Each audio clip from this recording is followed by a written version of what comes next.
बांधवगढ़ में हाथी कह रहे हैं कि हमें बचा लीजिए। शेर जंगल का राजा होता है, हम सब जानते हैं, लेकिन हाथी को जंगल का देवता कहा जाता है, क्योंकि ये हाथी ही होते हैं जो जंगल को बनाते हैं, जंगल को गढ़ते हैं, पोखर को बनाते हैं, तालाब को बनाते हैं। लेकिन मध्य प्रदेश के बांधवगढ़ टाइगर रिजर्व में ये हाथी बहुत मुसीबत में है, बहुत परेशान है। एक के बाद एक करके कुल 10 हाथियों की मौत हो गई है। वजह अब तक साफ नहीं है। 13 हाथियों का ये झुंड था।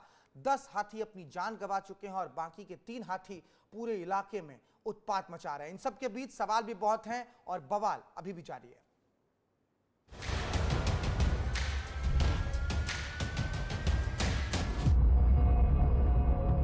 विस्तार न्यूज ग्राउंड जीरो के लिए जाना जाता है, तो चलिए चलते हैं और आपको बताते हैं ये 10 हाथियों की दर्दनाक दास्तान।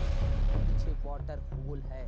मौत से पहले हाथी यहीं थे। ब्लड भी दिखाई दे रहा होगा या इसे इन्फेक्शन कह सकते हैं आप, वो दिखाई दे रहा होगा। और ये पूरे वाटर होल में जो है फैला हुआ दिखाई दे रहा है।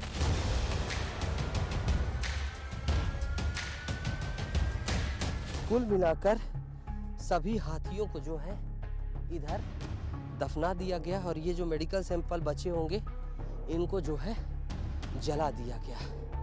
और इस तरीके से जो है 10 हाथियों की लीला यहाँ पर समाप्त हुई। तो उमरिया के बांधवगढ़ में 10 हाथियों की मौत हो चुकी है। इतनी बड़ी संख्या में हाथियों का मरना बहुत बड़ी बात है। खलबली मच गई है। राज्य सरकार भी सख्ते में है, केंद्र सरकार भी सख्ते में है, वन विभाग से आम ग्रामीण तक भी परेशान है, हैरान है। 10 हाथियों में से 9 मादा हाथी हैं और 1 नर हाथी है और इनमें से भी 3 वयस्क हाथी हैं और 6 किशोर हाथी हैं जिन्होंने अपनी जान गंवाई है। 29 अक्टूबर को सबसे पहले 4 हाथियों की मौत होती है, फिर 30 अक्टूबर को 4 हाथी मरते हैं, 31 अक्टूबर को भी 2 हाथियों की मौत हो जाती है। लेकिन हाथियों की मौत हुई कैसे? प्रारंभिक जांच में क्या पता चल पाया? प्रारंभिक जांच में बताया गया है कि कोदो कुटकी की फसल खाने से इन हाथियों की मौत हुई है। जो ये मिलेट्स के फॉर्म होते हैं, कोदो कुटकी फसल में दरअसल बताया गया कि फसल में माइकोटॉक्सिन जहर पाया गया है और इसी जहर के वजह से ये जो हाथी हैं इन्होंने अपनी जान गंवाई है। जहर कैसे बनता है? जब ये फसल पक जाते हैं, कोदो कुटकी के फसल, तो उनमें फंगस हो जाते हैं और फंगस की वजह से ही माइकोटॉक्सिन बन जाता है। हालांकि जो वहाँ के लोग हैं उनका कहना है कि हमारे यहाँ हम हजारों सालों से इसकी खेती कर रहे हैं, हम यहाँ पर कोदो कोटी उगा रहे हैं, अब तक ऐसा हुआ नहीं है। ये कैसे हो गया ये हमें समझ नहीं आ रहा है। उन तमाम फसलों को भी फिलहाल नष्ट कर दिया गया। हमारे सहयोगी नितेश गर्ग ने ग्राउंड रिपोर्ट की है, उनकी ग्राउंड रिपोर्ट पहले आपको दिखाते हैं। हम उसी खेत में हैं, उसी 10 एकड़ के बाड़े में हैं जहां पर जो है कोदो कुटकी लगाया गया था। ये आप दूर दूर तक देखिए, यहीं पर कोदो कुटकी लगाया गया था और चारों तरफ जो है आपको दिखाई दे रहा होगा कि यहाँ कुछ कुछ झाड़ियाँ हैं, कुछ कुछ पेड़ हैं और इन्हीं पेड़ के बीच जो वन के अंदर ये खेत है, जंगल के अंदर, यहीं पर जो है कोदो कुटकी लगाया गया था।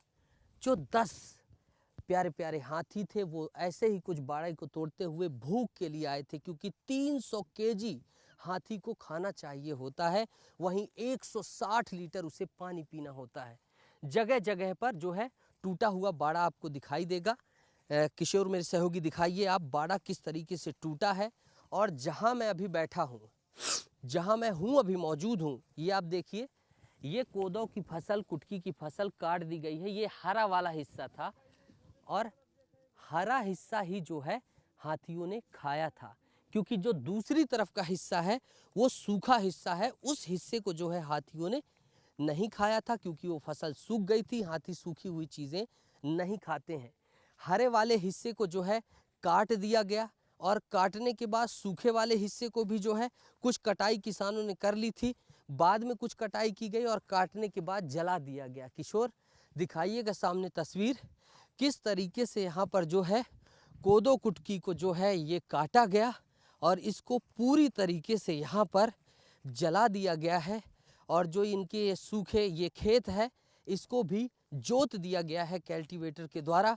और इस तरीके से जो है ये जो पूरा ये सूखा हुआ आप देख रहे हैं, ये इसको जला दिया गया है। तो फिलहाल यही बताया जा रहा है कि कोदो कुटकी खाने के वजह से ही इन हाथियों की मौत हुई है, लेकिन जो आम ग्रामीण हैं वो क्या कह रहे हैं वो भी आपको सुनवाते हैं। कम से कम नहीं तो हजारों साल पहले से चला आ रहा है सर ये खेती। और आज कैसे मर गए इनको जब सब ले गए और वहाँ हम मरने के लिए थोड़ी ना उसको लेके अब रखेंगे। जैसे वो मरे हैं, अगर पॉइजन से मरे हैं तो मैं मान सकता हूँ एक बात के लिए कि धान की फसल अगर वो खाए हैं तो धान में पॉइजन रहता है सर, इल्ली मार होती है, या उनका ग्रोथ के लिए होता है, या उनके फूल वर्धक होते हैं जितने भी कीटनाशक होते हैं, तो सर वो उसके माध्यम से जरूर मैं बाड़ा तो यहाँ तोड़ के घुसे थे, क्या यहाँ अंदर धान की फसल भी है? जी सर, यहाँ पूरा धान की फसल है सर। कोदो कुट की खेती करते आ रहे हैं, आज कैसे मर गए इसमें जहर बता रहे हैं सर। प्रशासन से क्या मांग है? प्रशासन से मांग सर कि इसका सही जांच होना चाहिए। इनका जांच पड़ताल किया जाए, कहाँ से आए, कहाँ से खा के आए, यहाँ ज़्यादा नहीं रुके हैं, क्या खा के आए हमने तो जानते नहीं। परंतु ये जंगली हैं, ये जंगल चौकी वाले मुंशी जो है ये गांव में नहीं बताए कि यहाँ से हाथी आ रहे हैं, तो सब कोई यहाँ आके लग जाता, तो ये घटना जो आज भाई है ये घटना न होती। लेकिन क्या कोदो की फसल हाथी के लिए सचमुच खतरनाक है? ये बहुत बड़ा सवाल है। इन आम ग्रामीणों की कोई गलती नहीं है, क्योंकि कोदो की फसल ही ऐसी है कि उसमें जहर होने की बात का अंदाजा लगाना बहुत मुश्किल होता है। लेकिन वही सवाल, क्या कोदो हाथी के लिए खतरनाक है? हमने रिसर्च की है, हमें कुछ रोचक जानकारियां मिली हैं। दरअसल 90 साल पहले भी 14 हाथियों की मौत हुई थी। तमिलनाडु के वन्नाथीपराई में 14 हाथियों की मौत हुई थी। उस वक्त भी इन मौतों के कोर में जो है कोदो के फसल को ही रखा गया था, कोदो के सेवन को ही इन मौतों का कारण बताया गया था। उस वक्त 22 मई, तारीख भी देखिए, 22 मई 1934 को, आज से 90 साल पहले, वन्य जीव विशेषज्ञ ने एक रिपोर्ट बनाई थी, मॉरिस ने। मॉरिस की रिपोर्ट में दावा किया गया था कि कोदो फसल के जहरीले होने के सबूत मिले हैं, साक्ष्य मिले हैं। कोदो फसल के जहरीले होने का पता लगाना भी बहुत मुश्किल होता है। आमतौर पर ये ऐसे सामान्यतः पता चलता नहीं है। इसको सेवन करने के बाद अगर बेहोशी आती है तो फिर समझ में आता है कि हाँ, कोदो फसल जहरीला है। कोदो फसल पकने के बाद हाथियों के लिए बेहद जहरीला हो जाता है। कोदो फसल में जो है फंगस लग जाते हैं और फंगस लगने के बाद माइकोटॉक्सिन जहर कोदो फसल में पनप जाते हैं और इसको हाथी अगर सेवन कर लेते हैं तो हाथियों के लिए ये बहुत घातक हो जाता है। लेकिन इससे बचा भी जा सकता है। मॉरिस ने अपनी रिपोर्ट में लिखा था कि अगर हाथियों को इमली का पानी या फिर छाछ पिलाया जाए तो फिर हाथियों का इलाज भी संभव है, लेकिन ये जहर बहुत तेजी से असर करता है, ये भी बहुत बड़ी बात है। लेकिन मध्य प्रदेश में जब 10 हाथियों की मौत हुई है तो बवाल बहुत बड़ा हो गया है। ये बवाल होना भी बहुत जरूरी है, क्योंकि मध्य प्रदेश में एक समय में हाथियों की जनसंख्या थी ही नहीं। हाथियों को मध्य प्रदेश ने ही सहारा दिया बाद में, और मध्य प्रदेश भी हाथियों के सहारे ही वन्य जीव में आगे बढ़ता रहा। देखिए, साल 1992 में सबसे पहले प्रोजेक्ट एलिफेंट मध्य प्रदेश का, साल 1992 में सबसे पहले प्रोजेक्ट एलिफेंट की शुरुआत हुई थी। Madhya Pradesh central India elephant habitat की बात करें तो उनमें बहुत अहम हिस्सा रखता है। उसके अलावा उड़ीसा है, झारखंड है, छत्तीसगढ़ है, बिहार में भी कई बार हाथी पहुंच जाते हैं। तो इस सेंट्रल हैबिटेट में मध्य प्रदेश एक बहुत अहम जगह बनाता है। लेकिन 2017 की अगर आप बात करेंगे तो मध्य प्रदेश में सिर्फ 7 हाथी थे। उस वक्त हाथियों की संख्या महज 7 थी। फिर साल 2018 में 40 हाथियों का झुंड छत्तीसगढ़ से माइग्रेट करके मध्य प्रदेश आता है। 40 हाथियों का झुंड, और ये झुंड मध्य प्रदेश में ही रह गया, क्योंकि छत्तीसगढ़ में उस वक्त खनन और जंगल की कटाई बहुत तेजी से हो रही थी। इस वजह से हाथी जो है माइग्रेट कर रहे थे। हाथियों का मूवमेंट होता है। हाथी मध्य प्रदेश आते हैं, और मध्य प्रदेश भी आते हैं तो 3 राष्ट्रीय उद्यानों में उनके झुंड बट जाते हैं। बांधवगढ़, जहां की अभी हम बात कर रहे हैं, जहां पर 10 हाथियों की मौत हुई है, जिसके बाद बवाल बढ़ गया है, वहां पर सबसे ज्यादा हाथी हैं, वो आंकड़ा भी हम आपको बताएंगे। तो हाथियों का झुंड 2018 में माइग्रेट करके मध्य प्रदेश आया था, और मध्य प्रदेश में ये झुंड 3 राष्ट्रीय उद्यानों में बट गया। मौजूदा समय में भी हाथियों की संख्या मध्य प्रदेश में अच्छी खासी है, और प्रोजेक्ट एलिफेंट के तहत बहुत ज्यादा खर्च भी किया जाता है। बजट भी जो है वो हाथियों के संरक्षण में लगाए जाते हैं। लेकिन मध्य प्रदेश में हाथियों का बसेरा कहां कहां है ये भी जान लीजिए, क्योंकि 3 राष्ट्रीय उद्यान है प्रमुखतः, जहां पर हाथियों की अच्छी खासी आबादी है। जब 2018 में 40 हाथियों का झुंड मध्य प्रदेश आया था तो उस वक्त मध्य प्रदेश में हाथियों की संख्या महज 20 से 21 रही होगी। मध्य प्रदेश में हाथियों का बसेरा बढ़ते गया। संजय राष्ट्रीय उद्यान में हाथी पाए जाते हैं। बांधवगढ़ टाइगर रिजर्व में सबसे ज्यादा संख्या में हाथी हैं और कान्हा टाइगर रिजर्व में भी हाथियों को देखा जाता है। इन तीनों नेशनल रिजर्व की अगर हम बात करें, नेशनल उद्यान की बात करें, तो ये नेशनल हैबिटेट के बीच में ही आते हैं, यानी कि एक सेफ पैसेज भी बनाया गया है। मध्य प्रदेश सरकार ने एक सेफ पैसेज बनाया है हाथियों के मूवमेंट के लिए। सबसे ज्यादा हाथी जो हैं वो 40 की संख्या में बांधवगढ़ के रेंज में पाए जाते हैं, जहां पर अभी 10 हाथियों की दुखद मौत हुई है। मौजूदा समय में अगर हम बात करें तो मध्य प्रदेश में 50 से लेकर 80 हाथियों का बसेरा है। ये संख्या भी काफी है।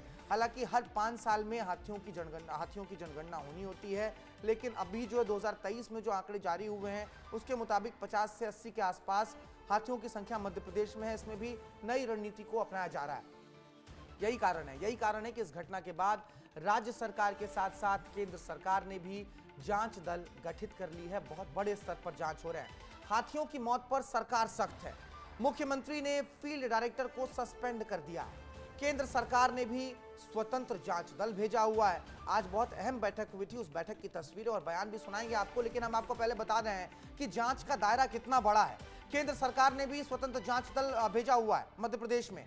Wild life crime control bureau, ये केंद्र सरकार के वन और पर्यावरण मंत्रालय के तहत की एजेंसी है जो मध्य प्रदेश में आई है और ये स्वतंत्र रूप से जांच कर रही है, राज्य सरकार से अलग हटकर।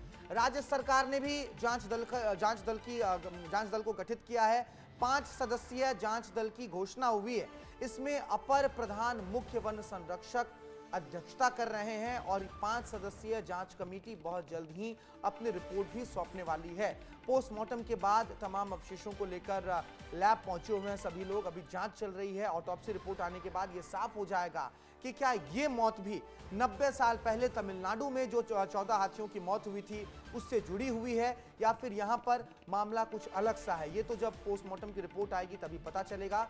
लेकिन इस बीच मध्य प्रदेश की राजधानी भोपाल में मुख्यमंत्री मोहन यादव ने बहुत बड़ी बैठक बुलाई। देर शाम रात 8 बजे मुख्यमंत्री ने अपने निवास पर यह बैठक बुलाई। इसमें तमाम आला अधिकारी शामिल रहे। मुख्यमंत्री ने एक बात बहुत स्पष्ट तरीके से कही है कि ये जो भी घटना हुई है उसमें कोई हंटिंग पोचिंग का एंगल नहीं है, उसमें कोई अमानवीयता का एंगल नहीं है। इसमें जो कुछ भी है जांच से पता चलेगा, लेकिन बहुत बड़ी कार्रवाई हुई है। उन्होंने सस्पेंड कर दिया फील्ड डायरेक्टर को और एएसएफ को भी उन्होंने सस्पेंड किया। उन्होंने क्या कुछ कहा है वो आपको सुनवाते हैं। फॉरेस्ट एरिया में 10 हाथियों के अलग अलग दिन मृत्यु के जो समाचार आए थे वो बड़े दर्दनाक थे। शासन ने पूरी गंभीरता के साथ इसमें इतनी बड़ी घटना होने के बावजूद भी फील्ड डायरेक्टर छुट्टी से वापस से न आना और उसके मौजूदगी में भी पहले से जब दल आए थे तो उनकी आवश्यक चिंता उसकी जो की जाना चाहिए थी उसकी लापरवाही मानी गई। इसलिए फील्ड डायरेक्टर को हमने इस घटना में फ़ोन बंद करना, छुट्टी से न लौटना, ऐसे कई कारण से उनको सस्पेंड किया है। साथ ही साथ प्रभारी एससीएफ फतेह सिंह निनामा को भी इस लापरवाही में सस्पेंड किया है। प्रभारी एसीएफ सस्पेंड हुए हैं, फील्ड डायरेक्टर सस्पेंड हुए और लापरवाही का आलम देखिए। 10 हाथी मर गए हैं। हाथी मैंने बताया जंगल के देवता होते और मध्य प्रदेश के लिए तो हाथी मेहमान है। 2007 तक मध्य प्रदेश में महज 7 ही हाथी थे। फिर 2018 में माइग्रेट करके यहां पर आते हैं और तब जाकर आज तादाद अच्छी खासी है। लेकिन लापरवाही पर मुख्यमंत्री ने कड़ा रुख अपनाया है। प्रभारी एसीएफ को सस्पेंड किया गया है, फील्ड डायरेक्टर को सस्पेंड किया गया है। अभी जांच होनी है। जांच में चीजें जिस तरीके से खुलकर आएंगी उस तरीके पर और ज्यादा कार्रवाइयां होने वाली है।